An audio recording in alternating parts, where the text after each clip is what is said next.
¿Por qué deberíamos saber sobre el origen del dinero si estamos interesados en finanzas personales? ¿Qué tiene que ver? ¿No entra esto del origen del dinero en historia universal? Veréis.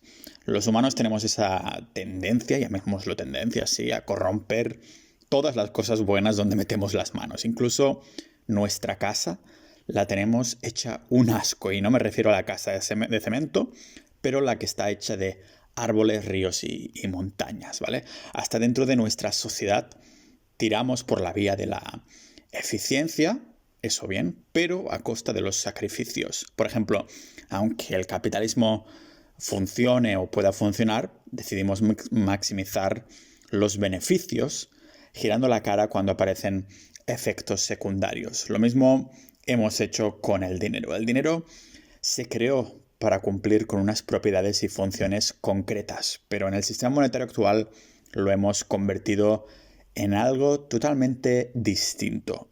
Aunque bueno, pensándolo bien, si las características del dinero duro son las que son, esto significaría que simplemente lo hemos desechado el dinero como tal para usarlo como algo distinto. O sea, estamos usando algo que no es dinero actualmente, ¿no?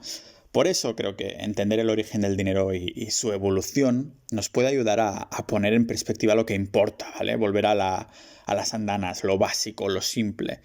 ¿Y para qué querríamos esto si el sistema funciona como funciona y no podemos hacer nada, ¿no? Bueno, un cocinero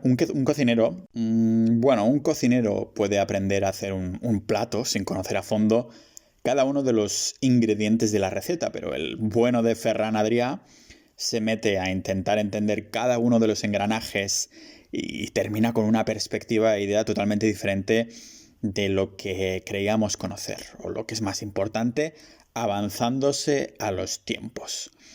La idea de conocer a fondo el dinero es hacer exactamente lo mismo que Ferran Adrià, ¿vale?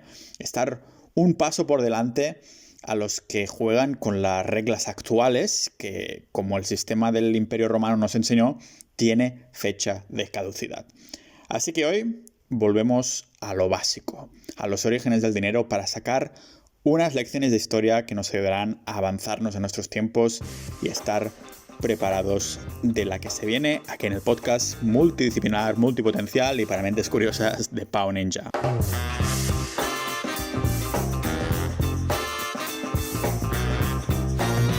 Aunque la historia de las civilizaciones es incierta, el origen del dinero se remonta incluso mucho más allá y dejando menos dudas. Y es que la definición de dinero tiene un alcance mucho más amplio de lo que muchos sospechamos, ¿vale? Los registros escritos más antiguos que han sobrevivido están en tablillas en forma de cuña y nos vienen de la antigua Mesopotamia. Estas tablas sucias y primitivas nos muestran que ya había un sistema monetario hace al menos 1700 años antes de Cristo, aunque, bueno, lógicamente no usaban euros, pero tampoco es que usaran piedras, ¿vale? Pero Pau, ¿cómo alguien va a usar piedras como dinero? Pues sí, alrededor del mundo se han usado todo tipo de unidades de valor y ha habido un sistema de trueque para intercambiar dientes de ballena, piedras, conchas marinas, grano, ovejas, hierro, de todo, ¿vale? Incluso hoy en día, si te vas a algunas partes de África, sabes que te van a ofrecer comprar a tu novia por cierta cantidad de camellos, ¿vale? Pero los señores de Mesopotamia, al parecer, ya eran más efectivos que los compradores de esposas por camellos porque utilizaban ciertas cantidades de plata, lo que nos vendría a decir que el uso de dinero metálico tendría al menos 4500 años de antigüedad. Mirad si estaba integrado que el sexto rey de Babilonia, Hammurabi, ya regulaba precios de multas si no se cumplían las leyes que había dejado escritas en el famoso Código de Hammurabi, un pedrusco de más de 2 metros donde se listaban las primeras 282 leyes de nuestra historia. Y tal vez de aquí venga la palabra seguir a rajatabla. Al fin y al cabo es una tabla donde se han rajado unas leyes y es que si no las seguías a ti también te rajaban, ¿vale? Bueno, Tal vez no eran tan bárbaros porque en muchas de estas leyes, como comentaba, si no se cumplían había multas a pagar con su moneda llamada shekels, una unidad de peso estándar de la época. Y aunque Babilonia fuera una sociedad puntera en este sentido, en las distintas partes del mundo cada uno iba a su bola y ritmo, como ahora, bueno, en cuanto a la utilización de dinero en este caso. De hecho, había montones de culturas que intercambiaban distintos tipos de objetos. Te cambio estos zapatos por mis manzanas, te cambio tus manzanas por mi cuerpo serrano. Pero un momento, si se iban pasando distintos productos de mano a mano, entonces eso no es dinero, ¿no? La realidad es que en el sentido más estricto, digamos primitivo, de una definición de diccionario, el dinero no deja de ser un medio a través del cual se produce un intercambio entre dos partes. Eso significa que si una persona que fabrica herramientas o artículos de cuero acepta como pago alimentos, esto también entra en el abanico de dinero. O si lo haces todo por tu novia y después te deja por otro, eso también es dinero. Acabas de pagar con tu corazón. Y eso siempre ha seguido esta misma línea porque la vida económica de la antigüedad era muy autosuficiente. Un granjero cultivaba ahí lo que necesitaba para vivir y pues no creaba muchos más excedentes, ¿no? Pero si de vez en cuando le sobraba algo, pues ya se hacían ahí sus intercambios con otros productos. Se mantenía en mente que esto lo podría intercambiar más tarde con un tercero que estuviera interesado en ese producto.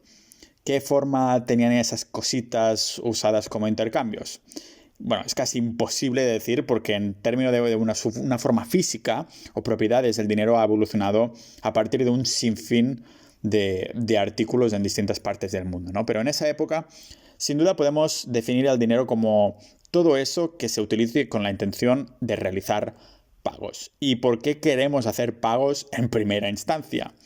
Suena a pregunta básica, pero si nos lo paramos a pensar, vemos que la necesidad de utilizar dinero sale de la interacción entre seres humanos. Es decir, que en sí mismo el dinero es un subproducto de comunicarnos, un subproducto de relacionarnos entre nosotros, con individuos o comunidades, pagar servicios, impuestos, intercambiar bienes y servicios, hacer ceremonias, lo que sea. Si el hecho de que podamos hablar nos facilita la comunicación emocional e intelectual, podemos decir que el dinero facilita el lenguaje físico dentro de una transacción, ¿no? Para ponerlo un poco así, en perspectiva. Cuando los bebés intentan hablar, pues empiezan a hacer ruidos pudiendo apenas decir una palabra cada vez, ¿no? Es una forma de comunicación, pero digamos que es la fase más inicial y aunque sea comunicación, pues no es eficiente y con el dinero pasó lo mismo. Las primeras palabras, entre comillas, por decirlo así, del dinero fue el sistema de trueque, que aunque es verdad que sirve como dinero hasta cierta medida, pues según la comunicación crece, nos encontramos con que también crece lo complejo, ¿no? La complejidad de la manera en cómo comerciamos. Llega un punto en el que este bebé hipotético que os estaba comentando, aparte de ser capaz de decir una o dos palabras, pues ya empieza a juntarlas con algo más de sentido y a poder insultarnos, ¿no? No puede hacer frases enteras, pero puede hacerse entender, para decirlo así. Pues bien, ¿cuál fue llamémosla, segunda fase de comunicación del dinero? No os lo vais a creer, pero aquí tenemos que agradecer al pago de impuestos, multas, sanciones y juicios, a la fiscalidad. Así que gracias, agencia tributaria. Así es, aquellos que muchos repudiamos, ¿no? Que esto de la fiscalidad y tal, pues fue la pólvora para que el dinero duro fuera lo que es hoy. De hecho, la palabra pagar viene del latín pacare, que aunque suena a pecador, significa todo lo contrario, pacificar, apaciguar o hacer las paces. Y si volvemos a los textos de Babilonia, en las traducciones económicas que el Museo Británico hizo, se encuentran casos ahí legales llevados a juicio hace 5.000 años. Esto nos vendría a decir que los abogados iban incluso antes que los banqueros. Y aunque las prostitutas les ganan a ambos como oficio más antiguo, en este caso, pues usando el cuerpo como dinero también, ¿no?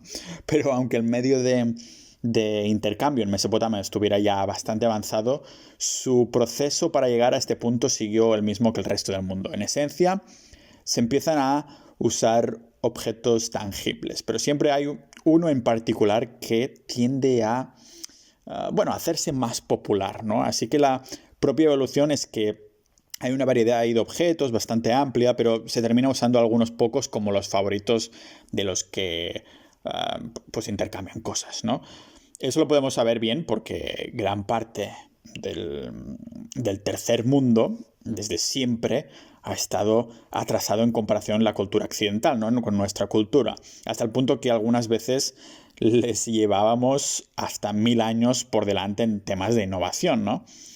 ¿Y qué pasó con esto? Pues nos permite ir a estas sociedades y analizar cómo han estado haciendo sus trueques, sus intercambios, ¿vale? Por ejemplo, en Asia y en África, los caparazones de Caury se convirtieron en una posesión muy apreciada, vamos, que usaban conchas. Eso es lo que son, ¿vale? Los caparazones de Caury son unas conchas así muy pequeñitas, que imaginemos que, para ponerlo en perspectiva, también nos vamos a la Costa Brava y todas esas conchas que hay en la orilla, de pronto tienen un valor para comerciar, son dineros, ¿vale? Nos podemos comprar la suscripción al Netflix con esas conchas.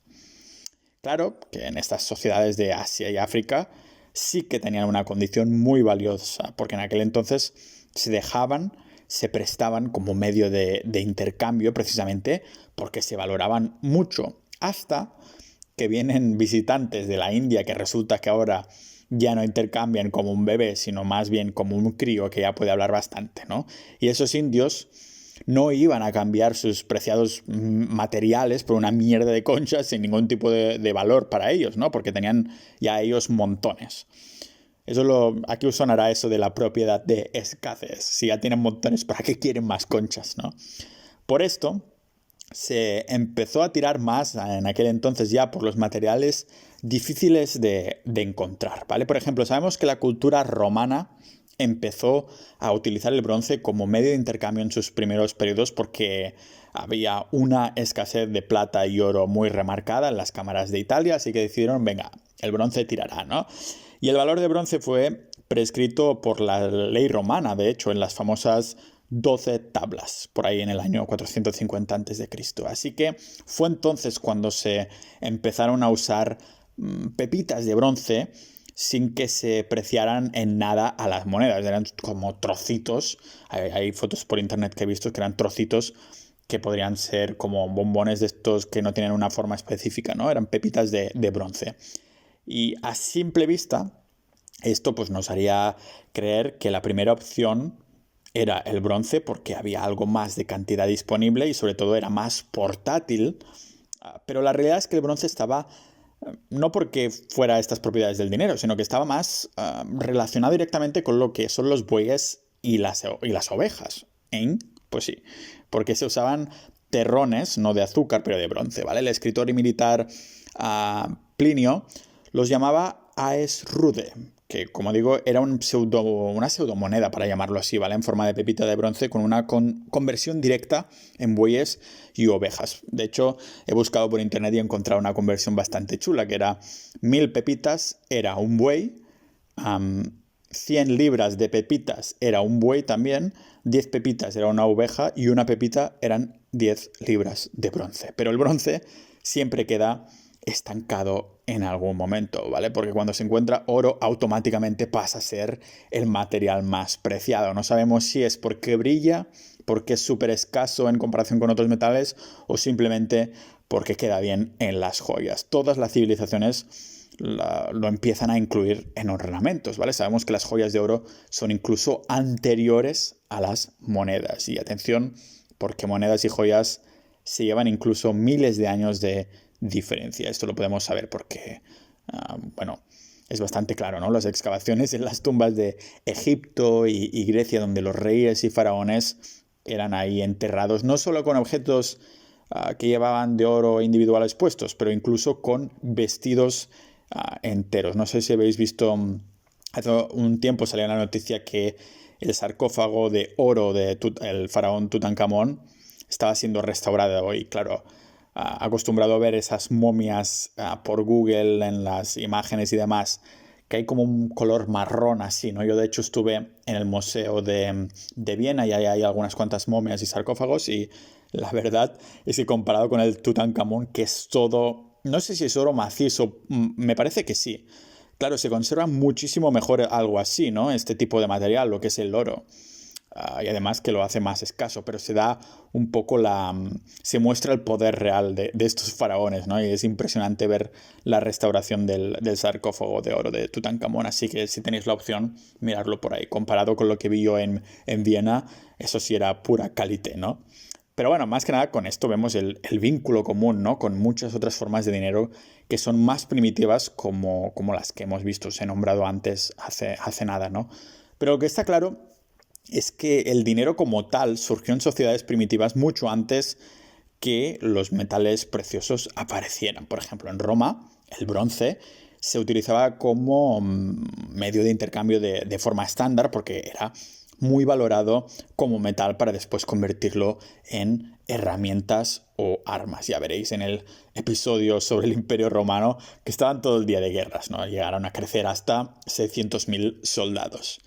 La literatura misma, digamos que también nos da pruebas, ¿no? de todo esto, nos demuestra que el dinero se convirtió en un medio de intercambio, mientras que la unidad de valor real, la conversión, permanecía en forma de productos agrícolas o hasta ganado. Es como cuando hoy compramos una acción de bolsa y siempre vemos el valor en euros como referencia, ¿no? ¿Cuánto vale una acción de Amazon en euros, ¿no? ¿O cuánto vale un Bitcoin? Pues bueno, en la antigüedad, aunque se intercambiara algo en bronce, por ejemplo, pues seguían con conversión en productos. Y digo, lo que quiero decir, lo relaciono un poco con esta lingüística, porque nos da pruebas, digo, porque la métrica que utilizan los americanos de onza, por ejemplo, viene de la primera moneda romana uncia, que en aquel entonces 12 uncias equivalía a una libra, ¿vale? Del mismo modo, en el latín, la palabra pecuniaria significa dinero, ¿vale? Y la raíz de esta palabra es pecus, que significa ganado. Y los que acumulaban más, en vez de pepitas de bronce, pues tenían hasta barras, lingotazos de bronce, ¿no? Y estas barras de bronce romanas, conocidas como aes signatum, que tenían un diseño como el de un toro, ¿no? Un símbolo que muchos patriotas españoles querrían en sus monedas, pero para los romanos esto era un vínculo directo que ilustraba el ganado como riqueza. Un ganado que se siguió utilizando en los diseños o marcas para las monedas durante el último periodo de Aes grave de 280 y 240 a.C. Y cuando digo Aes grave es otro tipo, ¿vale? De métrica en este sentido con el bronce. No es que mi dislexia podcastera me haga decirlo, sino que simplemente son cosas en latín. A lo mejor esta podría ser mi excusa, ¿no? Cuando estoy diciendo cosas en el podcast y se me lían las palabras porque el cerebro me va más rápido que la boca, puedo decir, no, es que estaba hablando en latín. Y así cuela un poco, ¿no? Bueno, así pues, encontramos que las palabras capital y ganado, ¿no? Se han convertido en un vínculo común compartido cuando el ganado era la medida del patrimonio de cada persona.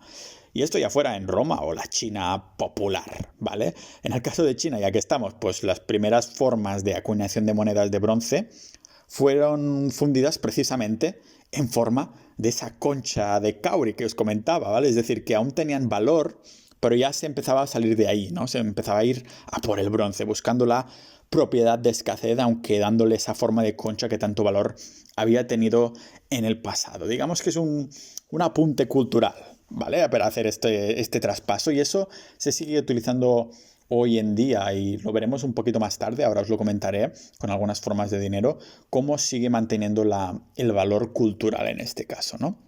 Así que los chinos acuñaban monedas, pero en vez de forma circular eran de concha.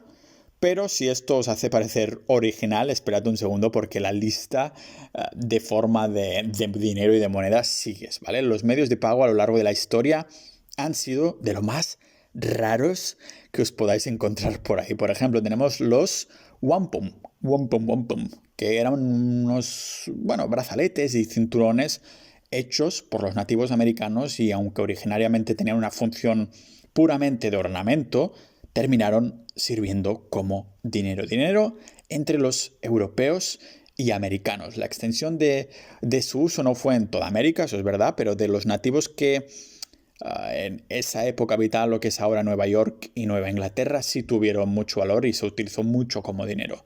Hasta años recientes. Me parece que era hasta 1800 y pico, 1900, o sea, bastante reciente. El proceso para hacer este wampum, que ya os digo que son brazaletes, ornamentos, pues era chungo, ¿vale? Era muy chungo, así que solo las tribus de la costa podían hacerlo porque estaban cargados de conchas en la decoración. Esto lo que causó es que hubiera escasez y que se consiguiera ese valor para los comerciantes europeos que estaban ocupando sus costas, ¿vale? Pero aquí entran los colonos holandeses a intentar, bueno, lo que se conoce como aportar valor de la nada, vender humo, y empiezan a fabricar wampum hasta que saturaron el mercado y perdieron el valor de dinero que antes tenían. Lo que no se podría saturar tan fácilmente eran las piedras en forma de disco. Unas piedras llamadas piedras Rai, unas piedras enormes con unos agujeros, bueno, solo un agujero por piedra en el medio, ¿vale? En el centro, que se usaban en la isla de Yap como dinero. Yap. Que Yap está en la Micronesia, lo que es irónico porque estas piedras no es que fueran muy micro precisamente, ¿vale? Algunas miden hasta 4 metros y pensaréis, ¿cómo se puede usar una piedra como dinero, ¿no? Con esas medidas. Pues cuando había un uso de dinero entre los habitantes de Yap, un intercambio, lógicamente, como no se les podía transferir porque pesaban un huevo, un pedrusco, ¿no? Lo que hacían era gritar en medio del pueblo. Desde hoy, este pedrusco que veis aquí, que no puedo levantar y que no puede levantar ni tu madre, pasa a ser posesión de Tomás. Algo así más o menos, ¿vale? Y así todo el mundo lo sabía, ¿no? Lo que no sabían los colonos que llegaron era de economía, parece, porque cuando vieron que esa era la forma en cómo se comerciaba en esa isla, mandaron a hacer piedras idénticas para comerciar con los isleños, ¿vale? Que les dijeron, no, guapos, las piedras no han sido hechas aquí y con nuestras manos, así que no tienen valor para nosotros. Aquí no les funcionó como antes, como los wampums y los holandeses, ¿no? Y estos europeos siempre queriendo trampearlo todo, ¿no? Es lo que hacemos. Pero aparte de las piedras, lo que es también asombroso, al menos para mí, es que a día de hoy se siguen utilizando estas piedras como dinero en la isla de Yap, pero digamos que más como un símbolo histórico que otra cosa, porque tienen ya su moneda, ¿no?